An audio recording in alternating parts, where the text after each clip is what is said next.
English tutorial চ্যানেলে সকলকে স্বাগত জানাই।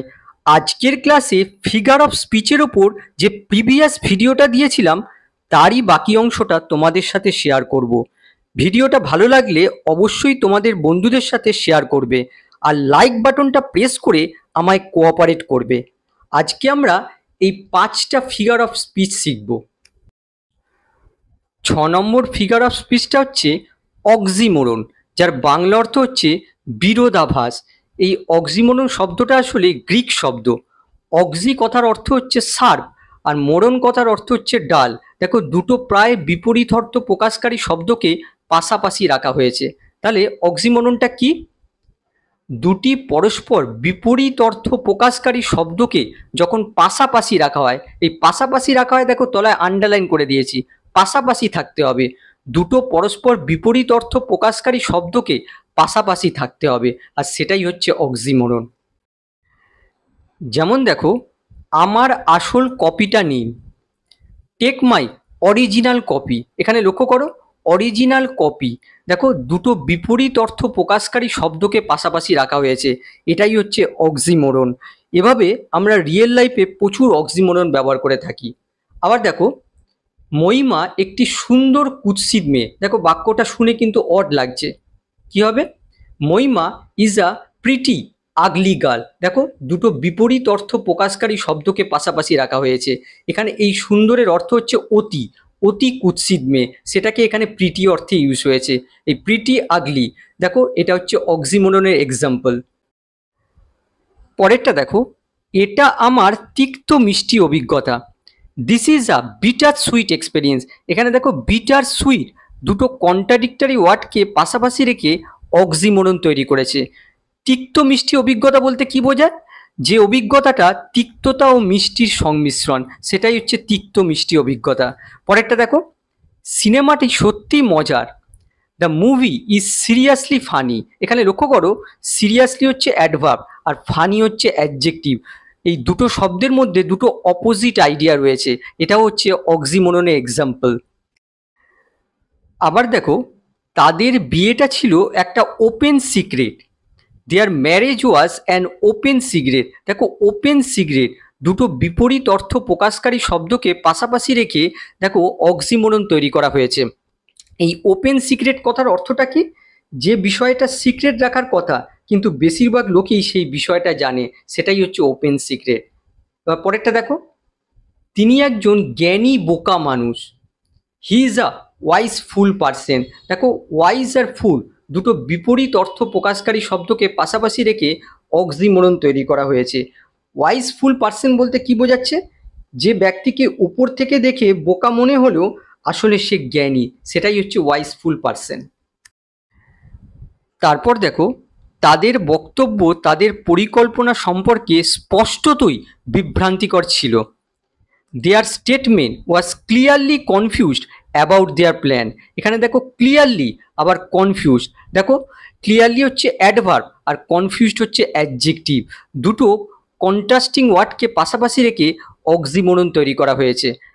পরেরটা দেখো, এটা ছিল তার স্বাভাবিক অভিনয়।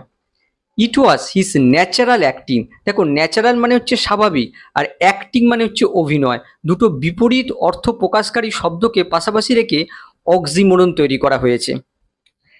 আশা করি অক্সিমোরন ব্যাপারটা তোমাদের ক্লিয়ার হয়েছে। 7 নম্বর ফিগার অফ স্পিচটা হচ্ছে প্যারাডক্স, যার বাংলা অর্থ হচ্ছে আত্মবিরোধী ধারণা বা পরস্পর বিরোধী যুক্তি। দুটি বিপরীতধর্মী ধারণা বা মনোভাব যেটা আপাত দৃষ্টিতে অসম্ভব মনে হলেও আসলে তা যুক্তিপূর্ণ এবং সত্য। প্যারাডক্স এমনই দুটো বিপরীতধর্মী আইডিয়াকে প্রকাশ করে যেটা প্রাথমিকভাবে ভুল বলে মনে হলেও পরে ডিপলি চিন্তা করলে বোঝা যাবে এটা লজিক্যাল এবং ট্রু। এক্সাম্পলগুলো দেখো, দয়ালু হওয়ার জন্য আমাকে অবশ্যই নিষ্ঠুর হতে হবে। I must be cruel to be kind. এটা দেখো, শেক্সপিয়ারের হ্যামলেটের একটা লাইন। আপাত দৃষ্টিতে কি মনে হচ্ছে? এটা অসম্ভব, ভুলভাল আছে, কিন্তু একটু ডিপলি চিন্তা করলে আমরা বুঝতে পারবো কারোর ভালোর জন্য একটু তার প্রতি নিষ্ঠুর হতে হয়। যেমন আমরা আমাদের রিয়েল লাইফে দেখি প্যারেন্টসকে একটু স্ট্রিক্ট হতে হয় বা নিষ্ঠুর হতে হয় তার সন্তানদের মঙ্গলের জন্য। এখানে দেখো ক্রুয়েল কাইন্ড, দেখো দুটো বিপরীত অর্থ প্রকাশকারী শব্দ রয়েছে, আর দুটো বিপরীত অর্থ প্রকাশকারী শব্দ দেখো পাশাপাশি নেই, একটু দূরে রয়েছে। অক্সিমোরনের ক্ষেত্রে আমরা দেখেছিলাম দুটো বিপরীত অর্থ প্রকাশকারী শব্দ পাশাপাশি বসেছে, কিন্তু এখানে দেখো একটু দূরে রয়েছে। এটাই হচ্ছে অক্সিমোরন আর প্যারাডক্সের মধ্যে পার্থক্য। তারপর দেখো ব্যর্থতাই সাফল্যের চাবিকাঠি। ফেলিওর ইজ দ্য কি টু সাকসেস। প্রাথমিকভাবে চিন্তা করলে আমাদের মনে হতে পারে ব্যর্থতা কিভাবে সাফল্যের চাবিকাঠি হবে, কিন্তু যদি আমরা ডিপ সেন্সে ভাবি তাহলে বুঝতে পারবো মানুষ ব্যর্থ হতে হতেই সাফল্যের পথ খুঁজে পায়। তার মানে প্রাথমিকভাবে অসম্ভব মনে হলেও পরে মনে হয় এটা সঠিক। এটাই হচ্ছে প্যারাডক্স। তারপর দেখো একজন ধনী ব্যক্তি একজন দরিদ্র ব্যক্তির চেয়ে ধনী নয়।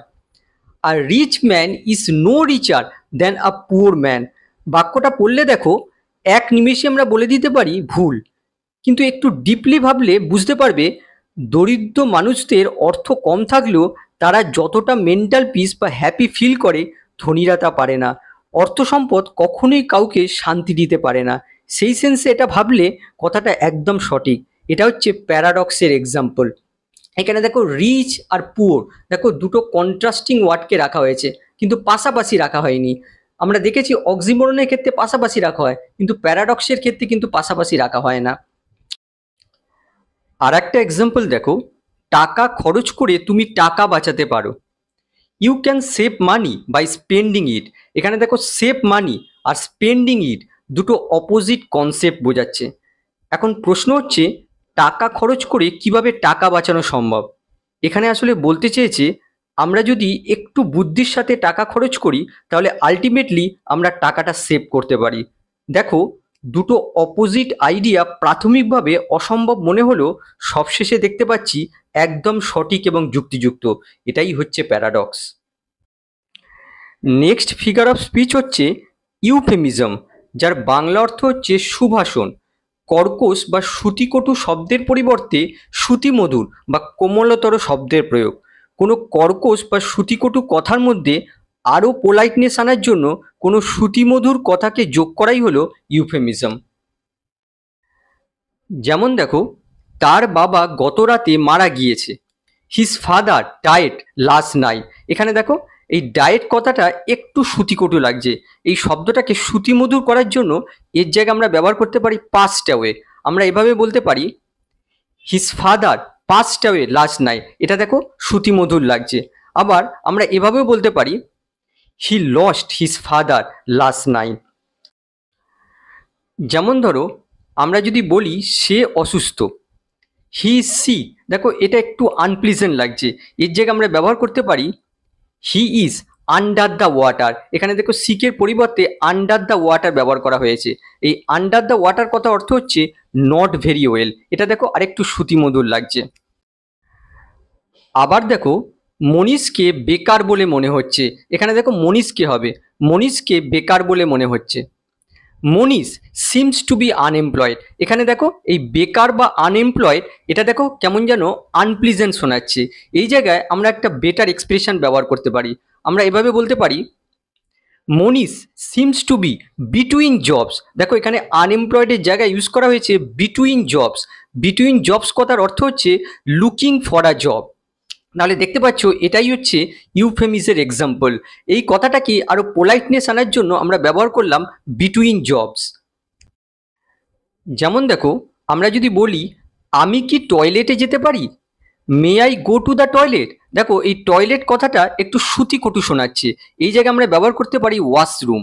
আমরা বলতে পারি may I go to the washroom. এটাও দেখো ইউফেমিজের এক্সাম্পল। আর একটা এক্সাম্পল দেখো অফিস থেকে ওকে বের করে দাও, get him out of the office. দেখো বাক্যটা শুনে শ্রুতিকটু বলে মনে হচ্ছে। এই বাক্যটাই আমরা এভাবে বলতে পারি অফিস থেকে ওকে যেতে দাও। এটা দেখো অপেক্ষাকৃত শ্রুতিমধুর বলে মনে হচ্ছে। তাহলে কি হবে let him go from the office. Next figure of speech হচ্ছে অ্যালিটারেশন, যার বাংলা অর্থ হচ্ছে অনুপ্রাস। কোনো একটি বাক্যের কাছাকাছি বা পাশাপাশি বসে থাকা শব্দের শুরুতে, দেখো শব্দের শুরুতে তলায় আন্ডারলাইন করে দিয়েছি, শব্দের শুরুতে যদি কনসোন্যান্ট সাউন্ডের রিপিটেশন হয় তাকে অ্যালিটারেশন বলে। একটি বাক্যের কাছাকাছি বা পাশাপাশি বসে থাকা শব্দগুলোর শুরুতে যদি পার্টিকুলার কোনো কনসোন্যান্ট সাউন্ডের রিপিটেশন হয় তাহলে বুঝতে হবে ওখানে অ্যালিটারেশন হয়ে আছে। এক্সাম্পল দেখো, বনি একটা বড় ঝুড়ি কিনেছিল। বনি বট আ বিগ বাস্কেট। এখানে দেখো বনি বট বিগ বাস্কেট, দেখো এই চারটে শব্দের শুরুতে দেখো কনসোন্যান্ট সাউন্ডের রিপিটেশন ঘটেছে, এটাই হচ্ছে অ্যালিটারেশনের এক্সাম্পল। পরেরটা দেখো, যাও এবং কুড়িয়ে আনো ঘাসের ওপরে সবুজ এবং ধূসর পাতাগুলো। Go and gather the green and grey leaves on the grass.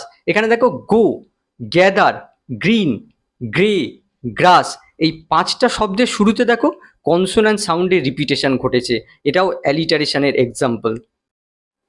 আর একটা এক্সাম্পল দেখো, জল জল সব স্থানে জল, পান করার জন্য নেই এক ফোঁটা জল। এই লাইনটা দেখো the Rime of the Ancient Mariner poem থেকে নেওয়া হয়েছে। Water water everywhere not any drop to drink. এখানে দেখো ওয়াটার ওয়াটার, দেখো দুটো পাশাপাশি শব্দের শুরুতে দেখো কনসোন্যান্ট সাউন্ডের রিপিটেশন হয়েছে। আবার দেখো ড্রপ টু ড্রিঙ্ক, এখানে দেখো দুটো কাছাকাছি শব্দের শুরুতে দেখো কনসোন্যান্ট সাউন্ডের রিপিটেশন ঘটেছে, এটা হচ্ছে অ্যালিটারেশনের এক্সাম্পল। মনে রাখবে অ্যালিটারেশন মেনলি পোয়েমে ইউজ হয়। কেন ইউজ হয়? পোয়েমের ছন্দগুলোকে আরও শ্রুতিমধুর করার জন্য। নেক্সট ফিগার অফ স্পিচ হচ্ছে অ্যাসোন্যান্স, যার বাংলা অর্থ হচ্ছে স্বরানুপ্রাস। কোনো একটি বাক্যের কাছাকাছি বা পাশাপাশি বসে থাকা শব্দের মধ্যে যদি ভাওয়েল সাউন্ডের রিপিটেশন হয় তখন তাকে অ্যাসোন্যান্স বলে। কোনো একটি বাক্যে কাছাকাছি বা পাশাপাশি বসে থাকা শব্দগুলোর মধ্যে যদি ভাওয়েল সাউন্ডের রিপিটেশন হতে দেখা যায় তাহলে বুঝতে হবে ওই বাক্যে অ্যাসোন্যান্স হয়ে রয়েছে। অ্যালিটারেশনের সাথে অ্যাসোন্যান্সের পার্থক্য হলো অ্যালিটারেশনে শব্দের শুরুতে কনসোন্যান্ট সাউন্ডের রিপিটেশন হয়, আর অ্যাসোন্যান্সে শব্দের মাঝে মাঝে ভাওয়েল সাউন্ডের রিপিটেশন হয়। এক্সাম্পল দেখো, সে তার পায়ের নিচে তাপ অনুভব করে। She feels the heat beneath her feet. এখানে লক্ষ্য করো, she feels, heat, beneath, feet, দেখো প্রত্যেক ক্ষেত্রে ই সাউন্ডের রিপিটেশন হচ্ছে, ভাওয়েল সাউন্ডের রিপিটেশন হচ্ছে, আর অ্যাসোন্যান্স তৈরি করেছে। এখানে লেটারগুলো রিপিটেশন দেখবে না, সাউন্ডের রিপিটেশনটা দেখতে হবে। পরেরটা দেখো, আমি আমার বাইক চালাতে পছন্দ করি। I like to ride my bike. এখানে দেখো লাইক, রাইড, বাইক, প্রত্যেক ক্ষেত্রে দেখো আই সাউন্ডের রিপিটেশন হচ্ছে, ভাওয়েল সাউন্ডের রিপিটেশন হচ্ছে, দেখো অ্যাসোন্যান্স তৈরি করেছে। আবার দেখো, আমরা চাবিগুলো সবুজ জিপে রাখি। We keep the keys in the green jeep. এখানে দেখো we, keep, keys, green, jeep, প্রত্যেক ক্ষেত্রে দেখো ই সাউন্ডের রিপিটেশন হচ্ছে, ভাওয়েল সাউন্ডের রিপিটেশন হচ্ছে, অ্যাসোন্যান্স তৈরি করেছে। আর একটা এক্সাম্পল দেখো, the rain in Spain stays mainly in the plain. এই লাইনটা দেখো জি বিষয়ের পিগম্যালিয়ন নাটক থেকে নেওয়া হয়েছে।